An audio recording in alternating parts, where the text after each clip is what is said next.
Well, good morning, everyone. If you have a Bible, turn to Deuteronomy chapter 6. Deuteronomy chapter 6. We'll be there in just a moment. But I want to first make mention of just how good it is to be back. I was in Dallas last weekend for a teen weekend down there. Wonderful church family, Ricky Jenkins and Jordan Schaus preached there. Many of you know both of them. Jordan was a member here, I believe, when he was in college. So that's probably a familiar name, but he sends his greetings, and the teens there were just amazing. I really wish that there was some way to merge our groups so that our kids could interact. It was just so good, so inspiring, and feel very set on fire from that weekend. But I got stuck in Dallas because of the weather, so there was a bit of some complications there. And so that's led to about a month where I feel like I've just been like a pinball, like just bouncing around our country all around. So it's good to be back in one place, to see all of you, to be home, to be in a warm place. And I don't know if this analogy will make sense, but you know when you've been away for a while from someplace and you come back and you see the kids, or maybe it's even a relative, and you realize that it's like, whoa, they've really grown. That was how I felt this morning. I was standing in the back and looking out at everyone. I feel like, not like literally have you grown, but in number, numerically, it's just really awesome to look around and see, wow, I feel like we are truly growing. And you can see it, and you can not only see it, but you can, I think, feel it in the atmosphere of the room. And so I'm so thankful to be a part of that. And especially if you're new here, we're glad that you're a part of this group, a part of this family, as we all strive to grow together. And as we look to this new year and this new theme, which is quite literal, making room. Making room. That's our theme for the year 2024, making room for God and making room for one another. And as we've been thinking about this theme, there's a verse that has been on my heart and on my mind, which comes in Psalm 24 and verse 7, when it says, "Lift up your heads, O gates, and be lifted up, O ancient doors, that the King of glory may come in." I mean, that's just an awesome and beautiful verse. The idea is, here's this city that is presumably Jerusalem, right? And the writer's saying, lift up your gates. God wants to come in. He wants to fill this church, your life, your family, your heart, this community, this world with his glory. And as God stands there so ready, as a king that awaits to enter into his city, what will our response be? Our response in the year 2024 here at Lost River is to make room. To say, lift up the gates, open the doors, let's make room for God in our hearts, in our families, in our community, and in every way that we can, so that the King of glory may come in. And specifically this morning, we're thinking about making room for God in our homes. Making room for God in our homes. A few years back, when Ben and Haley were still here, I went to a devotion at their house and at their apartment. And as I was walking around looking at different things, I was just talking with Ben, and I said, man, I love how y'all have this, and this verse here is really inspiring. And I was just commenting on different things. And as we interacted and had this conversation, we eventually got to a point where Ben said, you know, really what we want is we just want our home to be a space where people can step back into the Garden of Eden. Isn't that a beautiful idea? Isn't that a beautiful vision for what your home could be like? That your home, your house, whatever it may be, whether that is a glowing mansion on a hilltop, whether that's something that's more meek and mild, whether that's a big family with lots of rooms, or whether that's a small family, or maybe even a college student, What a beautiful thought that is, that whatever space I occupy, I want to carve it out in such a way, I want to cultivate it in such a way that it is like unto the Garden of Eden. Now, what do we mean by that? The Garden of Eden. Well, simply put, the Garden of Eden is where God's space and man's space overlapped. You can imagine it, Eden was a high place, right? The 4 rivers flowing out from the garden, bringing the resources to the ends of the earth. And it's this mountaintop, this space where heaven and earth overlapped. And as you know from the story, it's where God and man, where God and humanity walked together in the garden. It was a space where God and man dwelt together, where they experienced God's presence in all of his goodness and blessing and life and peace and shalom. And what a beautiful thought that is, that our homes, whatever they may be, can be a place like that. And so the question that we want to ask, whatever your home might be, whatever your situation might be, and I will say that this lesson is probably mostly targeted at families, but I think there's application for all of us. So whatever situation you might find yourself in, the question that we want to ask is simply this: how can I make this house into a home with God? And the good news is we don't really have to speculate a whole lot about that, because there's a really good description of what your house can look like if you want it to be a home with God, and that's found here in Deuteronomy chapter 6. And beginning in verse 4, it says this: "Hear, O Israel, listen to these words. Yahweh our God, Yahweh is one." And then he launches into this greatest commandment: "You shall love Yahweh your God with all your heart and with all your soul and with all your might." And as Jesus would add later, "And you shall love your neighbor as yourself." And he says, "And these words that I command you today shall be on your heart. And you shall teach them diligently to your children, and you shall talk of them when you sit in your house and when you walk by the way, when you lie down and when you rise up. And you shall bind them as a sign on your hand, and they shall be as frontlets between your eyes. You shall write them on your doorposts and on your house and on your gates." So here it is. This is God's vision for what your house can look like. And so far, how do you measure up? How do you measure up? This is God's vision of what your home could be like. And we recognize that, well, when we look at that, we recognize that it's more than just about interior design, right? This is not the biblical HGTV moment. Here's how you should design your house. It is not, let's order the biggest, largest print that we can find on Amazon for your favorite Bible verse and slap that on every wall. There might be value in that. In fact, I love homes where I walk in and I see those verses and it reminds me, it sets the tone in such a beautiful way. It allows us to meditate on God in a powerful way. But we recognize that it's more than that, right? That it's more than just about interior design. Instead, it's about the habits of the home. The habits of the home. I like the way that one author puts it. I think this is so helpful. He says, in actually a book that's called Habits of the Household, which I recommend. I came across it this week, and so I haven't just immersed myself in it in just great detail, but from everything that I've been able to read from it so far, it's extremely valuable, and from what I've been able to tell, I would highly recommend it, especially for families. But here's what this author has to say. I think it's so powerful. He says, "We all have a set of communal habits that we are defaulting to day in and day out." And he says habits are really a kind of liturgy. They are little routines of worship. And worship changes what we love. Habits of the household are not just actions that form our family's routines. They are liturgies that form our family's hearts. Think about that for a moment.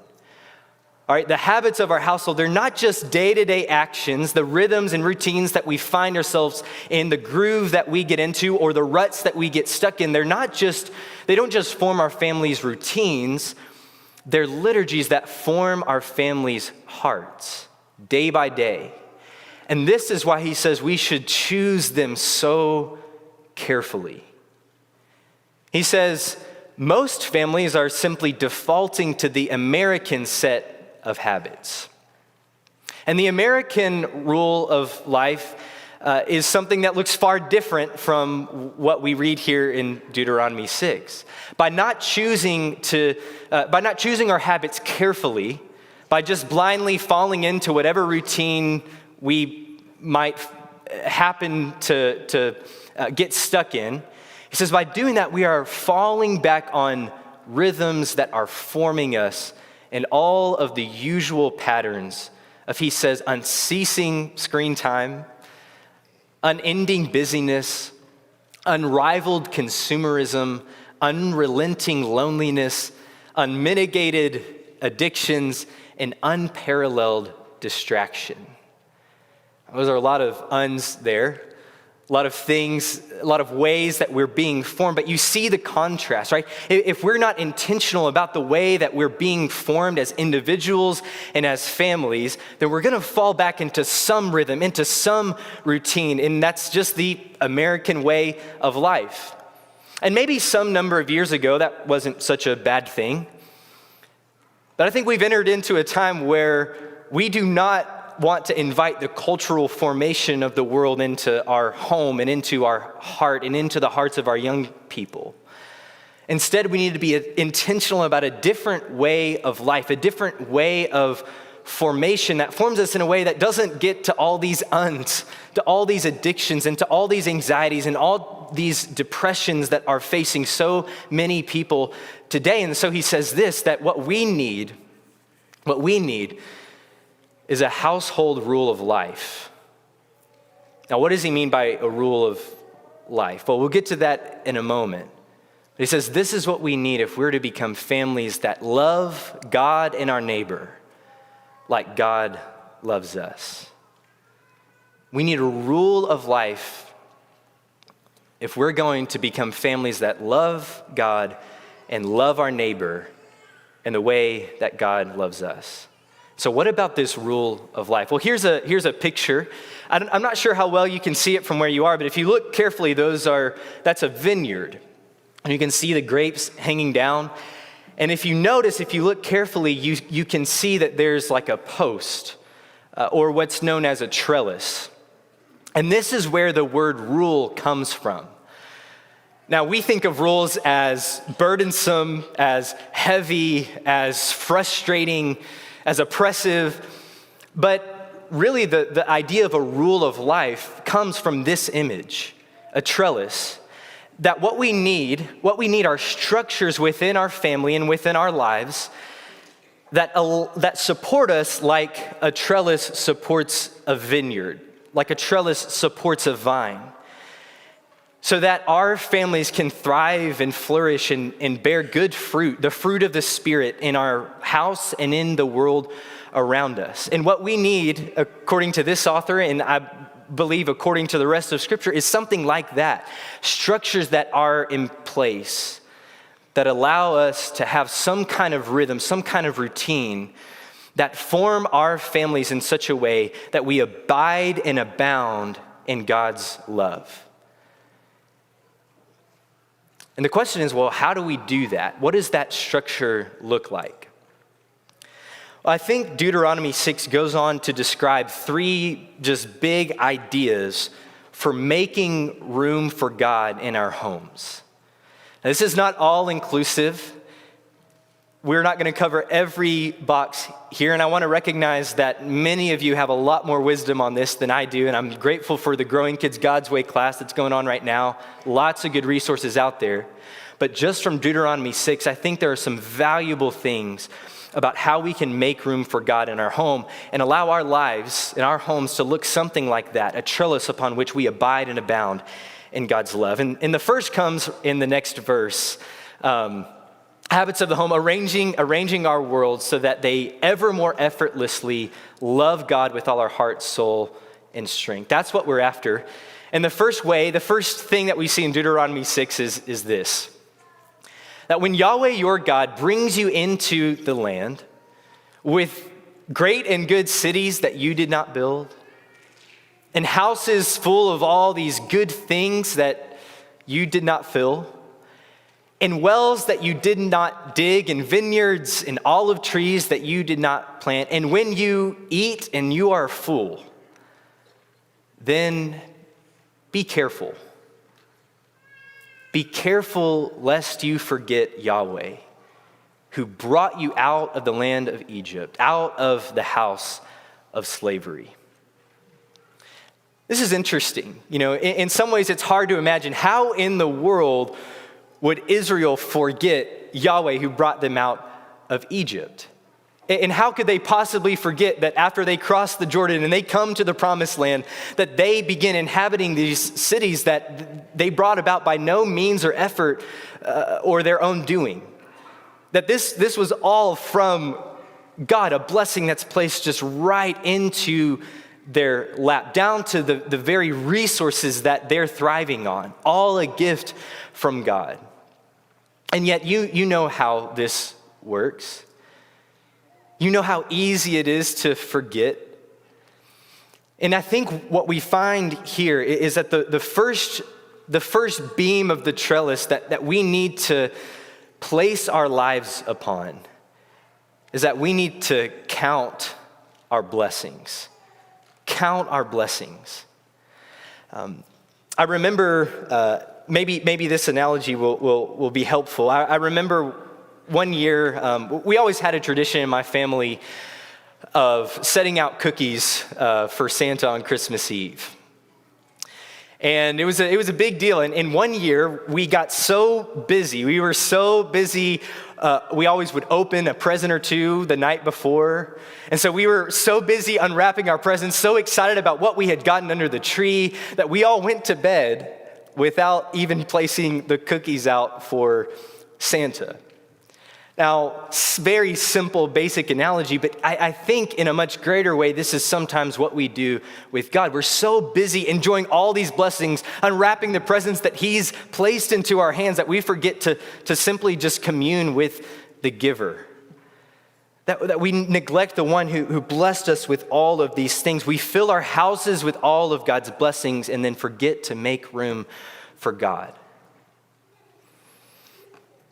And I think this is hard for families because families tend to fill up schedules with so many good things, right? So many good things, from sports to academics to fine arts to family get-togethers and other events and projects. And while all those are great things, we just busy our lives. We're accelerating at an unsustainable pace, that the rhythm of our life is so fast that we don't have time to appreciate what God is doing, that we don't have time to appreciate the giver. And maybe, I don't know if you've thought about this before, but you ever been driving down the highway and you look off and you see just this beautiful sight, right? Maybe it's a waterfall. You look off and you see this waterfall that is flowing and beautiful and radiant, but then no more than a second later, you're past it and you miss it and you don't have the time to appreciate it. And what you want to do is just go stand in awe at this massive, beautiful work of creation. I think sometimes that's what happens in our lives. That our families, we're going at such a fast pace that we don't have time. We're just whizzing by. We don't have time to appreciate what God has given to us. And I think this is important not just because we need to count our blessings to be good Christians, but I think we need to count our blessings because this is a way in which we encounter God. I love Psalm 100 when it says, "Know Yahweh, know that Yahweh, He is God. It's He who made us and we are His. We are His people, the sheep of His pasture." And then he says this, "Enter His gates with thanksgiving and enter His courts with praise." Do you hear what the psalmist is getting at here? This is the idea that what brings us to the doorstep of God's presence is gratitude. Do you want to know God? Do you want to encounter Yahweh? Do you want to commune with Him? Start with a spirit of gratitude, because gratitude moves us into a space of delighting in God's presence that is already all around us. And so I think to make room for God in our home, we don't actually need to do more. We actually need to start by doing less. And here in the new year, that is so much about doing, right? We start off the new year, and we always think about what we want to do. We want to do more. We think about a year of doing. I think what we really need to make room for God is a year of undoing. A year to just breathe and take in God's presence with a spirit of gratitude and a heart of thanksgiving. We need to taste and see that the Lord is good, and taking time to actually enjoy God's blessings together. So I think it starts with that. You want to make room for God. You want a rule of life for your family, a way of formation around which your family can abide and abound in God's love. Start with a trellis of gratitude that appreciates the blessings of God together. But the second thing comes in the next verse, in verse 13. When it says, "It is Yahweh your God that you shall fear. Him you shall serve, and by his name you shall swear your allegiance. You shall not go after the other gods, the gods of the peoples who are around you." Now, this is very similar to what Lawrence talked about last week, that we need to make room in our heart because there are idols that vie for our allegiance and devotion. And if we're going to make room, then we have to clear out the space, the idols that lie deep within the recesses of our hearts. But put another way, I think it's also this, that we need to consider our influences. Not just count our blessings, but consider our influences. Did you notice that he says the gods of the peoples around you? Now, this goes back to what the author from Habits of the Household mentioned, that if we don't have an intentional way of formation for our family, if we don't have an intentional way of life or rule of life, that we'll default back into something that looks like the culture around us. But I think so much of this, sometimes we think about not following the gods of the people around us as simply just about peer pressure. That it's just don't listen to your friends. And that's true. That's true, but I think it's far more than just about peer pressure. It's about that sense of cultural formation, that we are all shaped by the things that we allow to flow into our minds and out from our hearts. And those have a way of shaping and forming our families. And that's in fact what the word influence literally means. You hear in the word fluent, right? It comes from the concept of a river that moves through an area and shapes the area like a canyon.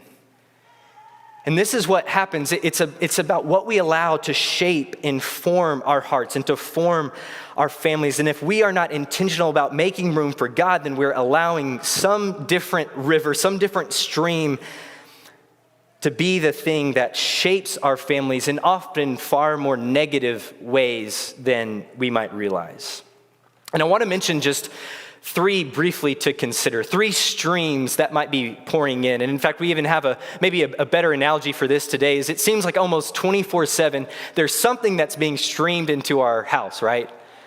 And maybe it's the TV always streaming the news or streaming some show.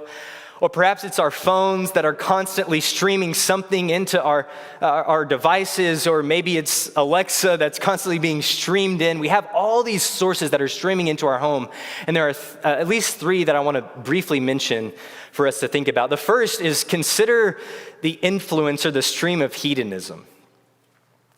Now, by that, I'm not making the accusation that anyone here is we're a bunch of heathens or something like that. I don't think that any parent in this room is intentionally forming your child to become hedonistic, but it's a stream that I think we need to watch out for. And hedonism is simply about pursuing or seeking personal happiness as the highest good.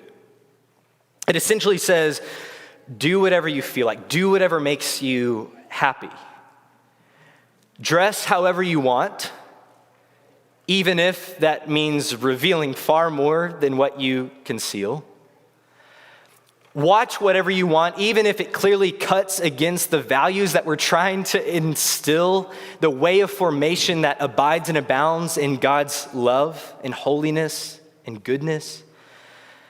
Befriend whoever you want, even if they are clearly influencing you away from Christ. It's do whatever you want, because surely it's not that big of a deal.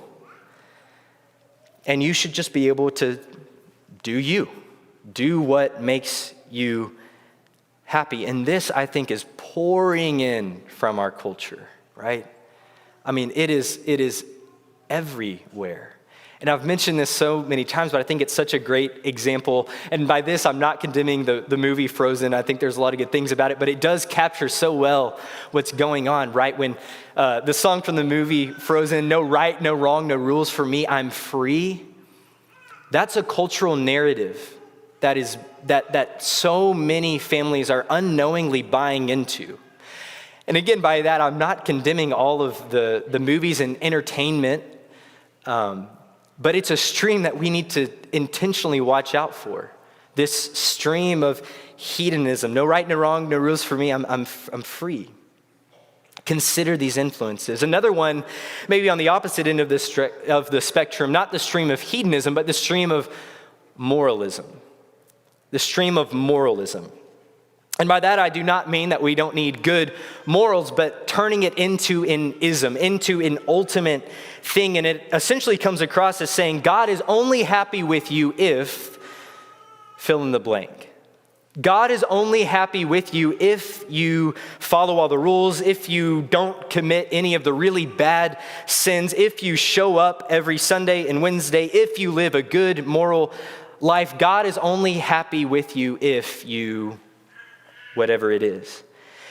And what happens with this stream is either over time, kids learn, often by example, to either look down on other people who don't share their same moral values, whether that's in the world or maybe even in the church, or kids learn to feel like they will never measure up to the moral standards and continually face a lifelong struggle to understand and receive God's grace and forgiveness. I've seen that. And I know that we have all seen that. These two ends of the spectrum, right? The stream of hedonism we want to avoid, right? We don't just want a you do you culture. We want our children to recognize, we want the people who come into our lives and into our homes to recognize that there is a path that leads to flourishing, that there is a way of righteousness and holiness that is for our good and for His glory. But on the other end of the spectrum, we do not want to become a moralistic household where people unknowingly, again, no parent is enforcing this, no parent is trying to do this intentionally, but where children grow up with the impression that God is only happy with me if I do these things. Now, if I ever fail, if I never measure up, how will I ever understand and know God's grace and forgiveness? The third I'll mention just very briefly, and that is the stream of secularism. And this is simply about priority. Lawrence talked about this last week, but I'm so thankful for parents who encouraged me so much to do my best, to try my hardest, to excel in sports or academia or fine arts or whatever it might have been. I'm so thankful to have parents who supported me in that and encouraged me in that. But I am especially thankful for parents who never ever gave the impression at any point that any of those things were more important than loving God with all my heart, soul, and might. And no one tells their kids that their spiritual life is not as important as those things, but it's streamed in by the choices that we make. What do you do with your time? The ways that you invest in them, maybe even financially, right? Send them to all these private trainings and voice lessons and all these different things without investing as much in them spiritually. How proud you are of their accomplishments. Maybe you're proud and exciting that your boy hit a home run or that your daughter excelled in her piano recital, but how excited and proud do you display your confidence in them spiritually and the growth that you see them taking day by day and year by year? Do you praise them more for that than merely secular things? What events do you choose to miss? And all these choices, they add up to indicate what you really cared about the most. And those have a way of deeply influencing, deeply shaping who we are and what we become. And if we want our families to abide and abound in God's love, then we have to consider our influence. What's streaming in? Maybe it's these, maybe it's something else, but consider the influences. And then finally this, quick verse. Do not be conformed to this world, but be transformed by the renewal of your mind. This is the point that the author of Habits of the Household is making, right? That no matter what, we are conforming to something. We're conforming to the world around us unless we're intentionally being transformed by the renewal of our minds. And that's what this is about. But then the final thing comes in Deuteronomy 6 and verse 20.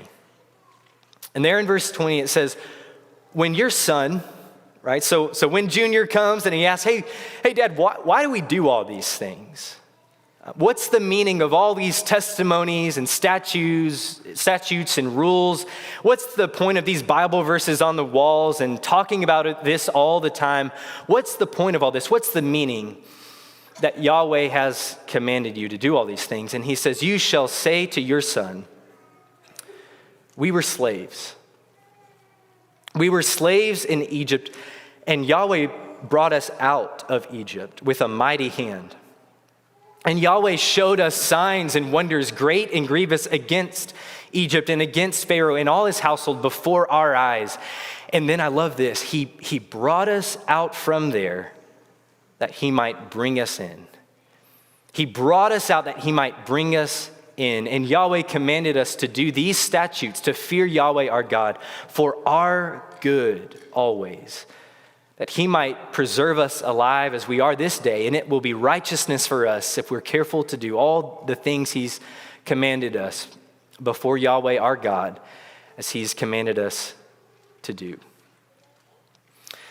So here's what's interesting, right?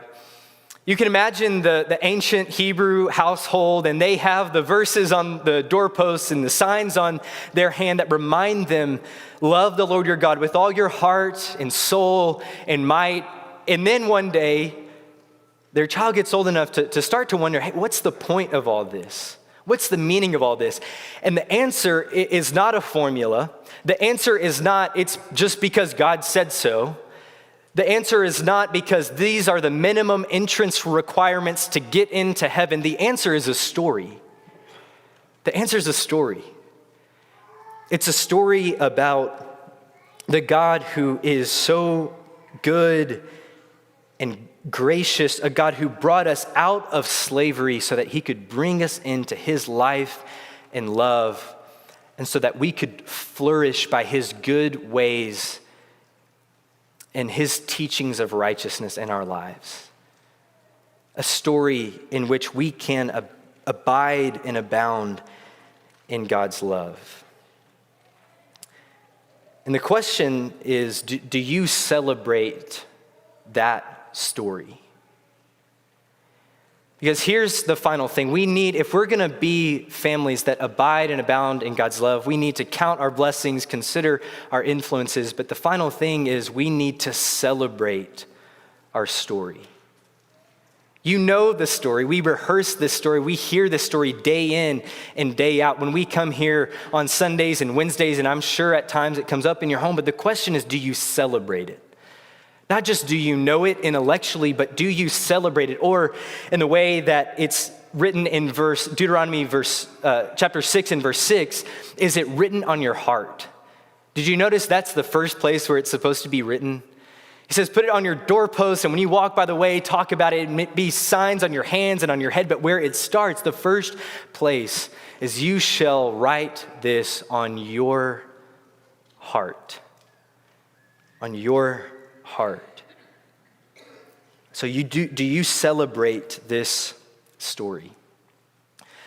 The Hebrew people did. In fact, that's so much what the law is about.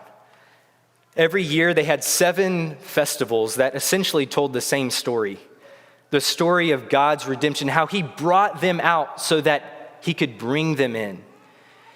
And every week they had the Sabbath that rehearsed that same story again, the God who brought them out so that they could be brought into his life and love and experience the goodness of his presence and abundance of his love. And then every day,